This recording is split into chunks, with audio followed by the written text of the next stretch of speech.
Assalomu alaykum. Yurtimizda uy-joy va ipoteka bozorini rivojlantirish orqali aholi turmush darajasini yuksaltirish, zamonaviy infratuzilmani shakllantirish borasida muhim qadamlar tashlanmoqda.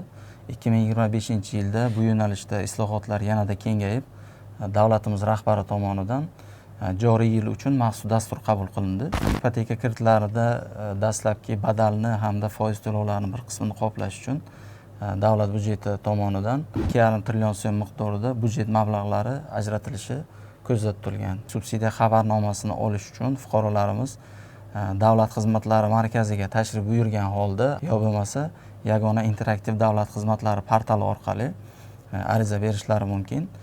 Berilgan ariza tegishli tashkilotlar tomonidan o'rganib chiqiladi hamda ularga subsidiya taqdim etish to'g'risidagi xabarnoma beriladi.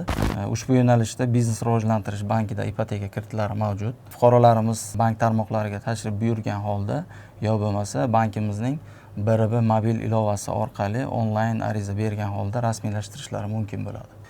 Ipoteka kredit shartlari quyidagicha 20 yil muddatga beriladi. Mijoz xohishiga ko'ra 6 oylik imtiyozli davr beriladi. Fuqarolarimiz tomonidan uy-joy qiymatining 50% va undan yuqori qismi to'langanda foiz stavkasi 0,5% ga kamaytirib beriladi.